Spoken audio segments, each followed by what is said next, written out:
Lately, I just feel like my makeup has been like slipping and sliding off of my face all day long. I don't know if anybody else has this problem, but it's been driving me crazy. Towards the end of the day, it's like my concealer and foundation in this area where I have larger pores has just like bunched up in my pores and creased around my nose right there, and it just looks bad. Plus, I haven't had that much time to get ready lately, so I feel like I've been doing my makeup a lot differently than I typically do. So I wanted to sit down and show you what I've been doing on a day-to-day basis that's realistic and that actually has been looking good at the end of a day when it's this hot outside. Oh, my hair looks crazy. I just curled my hair and it's looking a little bit nuts. Anyways, I just wet my sponge, so now we can go ahead and get started. I've been looking for things that are nice and lightweight, have pretty natural coverage, and apply quickly. So I've been using the Maybelline Instant Age Rewind Concealer lately because this just has the nice little applicator on it, so I can just swipe it on my face, and it's a lot quicker than other concealer.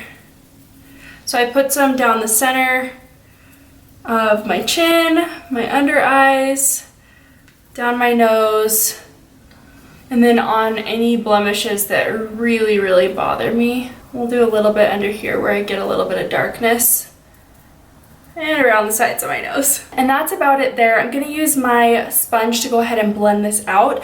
The reason I'm using a sponge instead of a brush, because if you have been watching my channel for a long time, you know that I love using brushes to apply my makeup. But I'm using a sponge because this will kind of soak up any excess product that's on the skin. And where I was applying this straight from the applicator to my face, I know that there's a little bit excess amount of product on there. So I want to be able to soak some of that up so that I'm not left with like cake face by the end of the day. My typical method would be to apply the concealer to the back of my hand and then apply it with a brush. That way I'm not getting too much product. But like I said, since we've applied this with the applicator just directly onto my face, I want to use the sponge to make sure there's no excess product.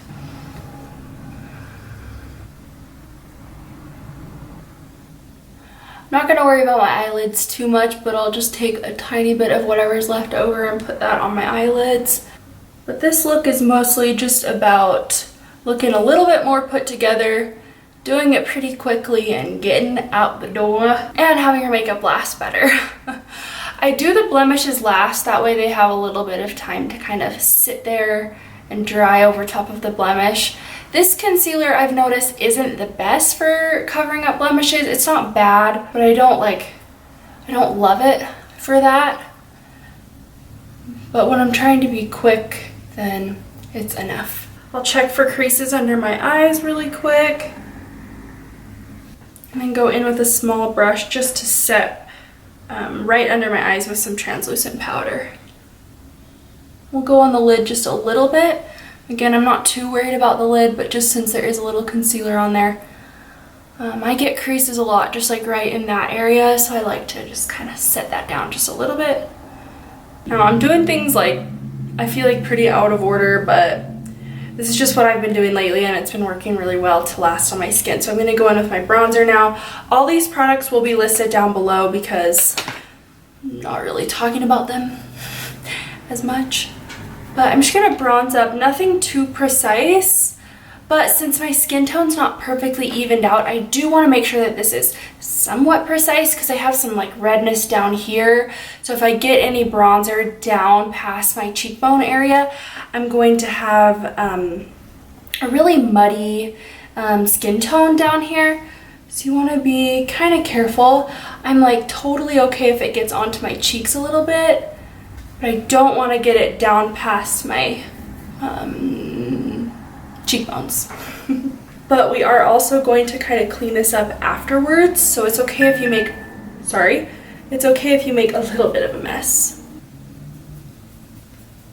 Okay, then I'll take just a little bit of blush. I'm sticking with mostly matte products today because we're gonna go in with quite a bit of powder at the end to further kind of clean up the skin a little bit and to set everything in place. So I don't want anything that's gonna be too shimmery or it'll look just wrong with fully matte skin.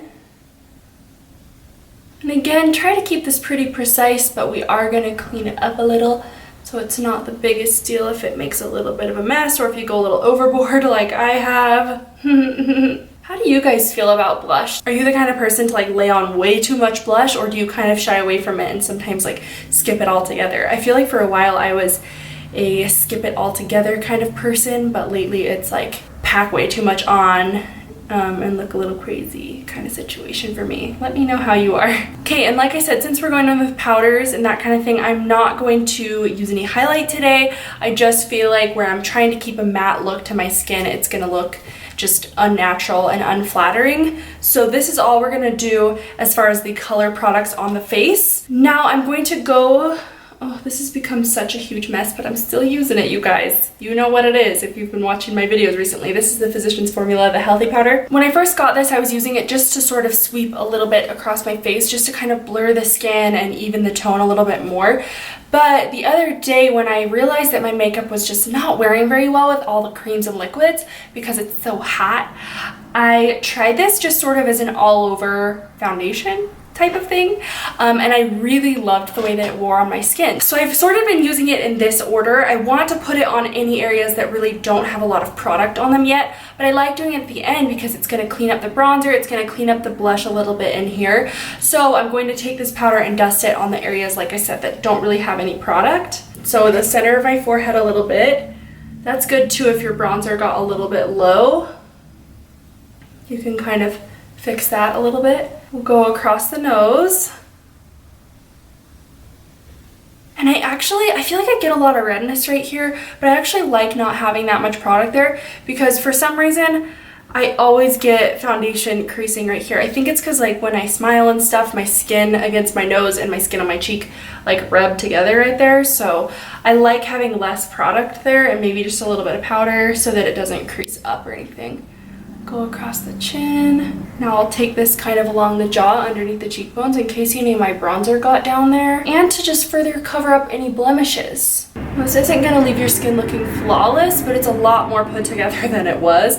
Honestly, for me, just brightening up the under eyes like makes a world of a difference. So even if that's all you do and you leave some of this skin a little bit less perfected in this area, it still makes the biggest difference.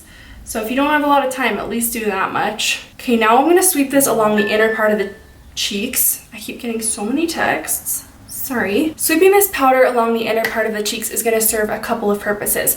One, it's going to help tone down the blush, especially in this inner portion. I'm fine with having a lot of pigment over here because blush wears off so quickly, as we all know.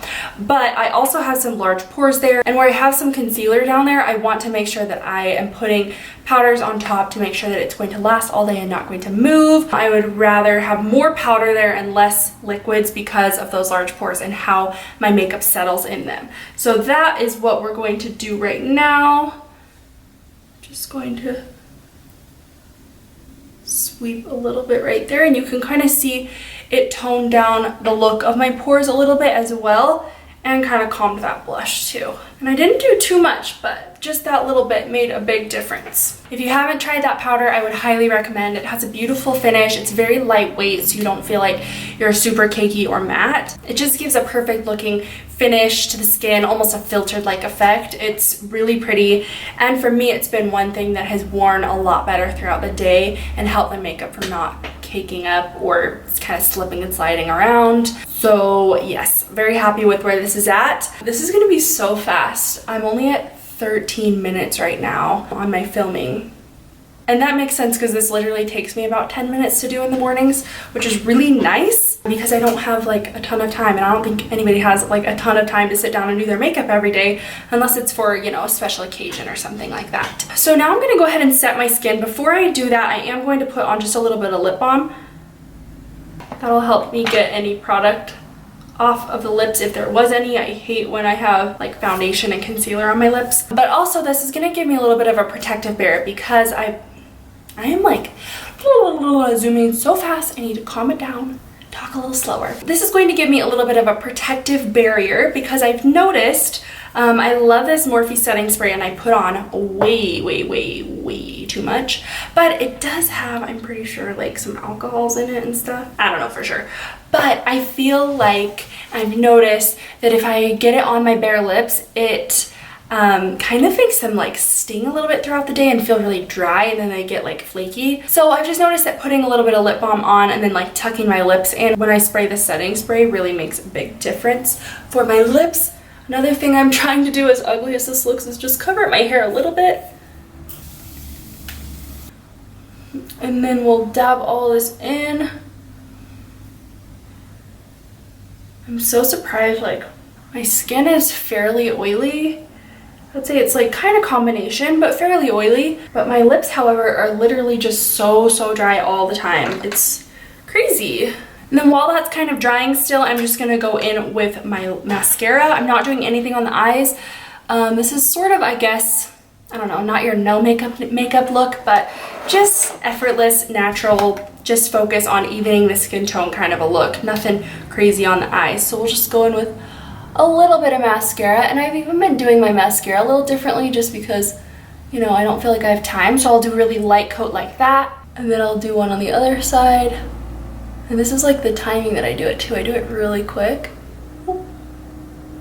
And then I go back to the other side, and this is when I sort of start to like wiggle it through a little bit more.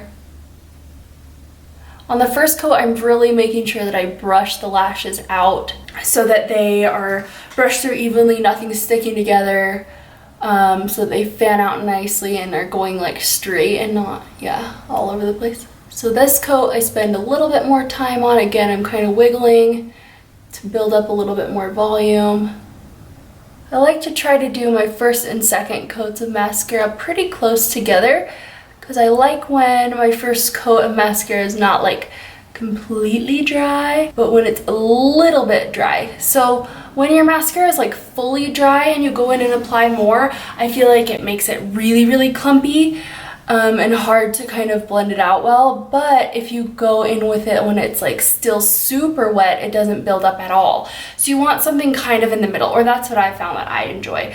Something kind of in the middle where it's like a little bit wet still so you can still comb through it, but it's like dry enough that it will build on itself, if that makes any sense. On the bottom lashes, I haven't been doing too much either. Just brushing it through a tiny bit just to get a little bit of color down there. I'm already so hot, I'm like sweating. I wonder what temperature it is outside because it doesn't look like it's that warm, but it gets so hot in the house. Oh yeah, it's only 83 degrees outside, but what the heck, it's like so hot. Okay, so my mascara is on. The only thing I have left to do is my brows. I actually tinted my brows at work, I mean, maybe a week ago, a little less than a week ago. So they're a little bit darker and more like a consistent color than they typically are. It obviously still like shows off some patchy areas, but this actually makes it so much easier to fill in. I don't feel like I have to fill in every single spot in my brows, just the areas that are a little bit more sparse. And since I've tinted them, I actually feel like this Goof Proof brow pencil is a little bit easier for me to use, because I don't have to be so precise at filling things in and getting the color super even. So I'll just do like a tiny bit right here. And I really go for just, oh my gosh, people, I'm getting so many texts. I really just go for something, you know, super natural. I'm not trying to make them a perfect shape or anything. If I get outside the lines, I can just use my finger to kind of blend it out a little bit. And just sort of feather the color through, and that's about it. See, not perfect, but quick and easy and a lot better than this side.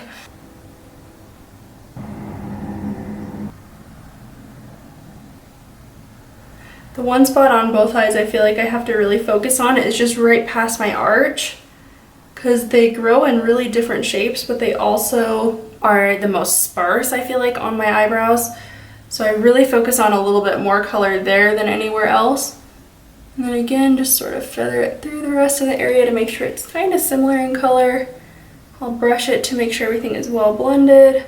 And it looks good enough to me. I haven't been doing this every day, but I just grabbed my brow gel and I'll put a little bit of this through too most days, just because if there is any spots that I miss, this will kind of help to like fill them in a little bit more, or not even fill them in, just make it look like they're less filled in and just more like the hairs are nice and like dark. It just makes it look more natural. So my camera does this really weird thing where it shuts off after about 30 minutes. Well, I think it's like 30 minutes exactly, actually. It just will like stop recording. So sometimes I will be recording and I won't realize it has stopped, and I just like haven't finished my makeup and haven't caught any of it on camera. I'm able to catch that usually. Like I'll just kind of shut it off after a short clip and then turn it right back on to keep recording. But aside from that, when I hit, I think it's like 17 minutes and 12 seconds, it cuts to a new clip. And when it does that, it's not like an even cut. It blacks out for a minute. Or like last time I was editing one, I try to catch it before it hits 17 minutes so that doesn't happen and it doesn't like cut off my sentence or anything like that. Sometimes I don't catch that either, and then like last time when I tried to put the second half of that clip in, so after the 17 minutes, it like all the sound was off. Like it wasn't in sync with the video at all, and I was just like, great. It was kind of ruined, which was fine. I was able to kind of skip through that part anyway. It wasn't like it missed out on that much, but I'm worried because I didn't catch it before 17 minutes right now that I'm going to have an issue editing. But we'll see. Okay, so now that is all done, that's pretty much all that I do. At this point, you could throw on like a lip or a gloss or something, or you could just go out the door like this and you look completely perfect and ready to go.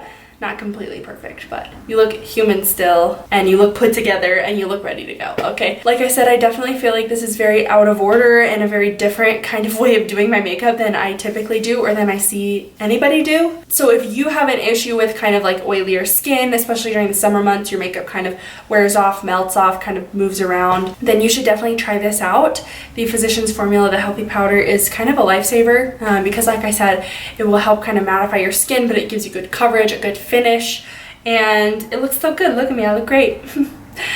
You can still obviously see some blemishes here and there, but this isn't again about being like completely perfect. It's more just about getting ready, getting out the door, and making sure that your makeup's not gonna like wear off all weird. Oh, at this point too, if you wanted to, you could definitely do more on the eyes. If you wanted to do some eyeshadow, an easy eye look, I have a really simple eye look that I've been doing a lot lately and I've really liked it. So if you want me to kind of include that in this sort of a look for the future, I would love to show you that.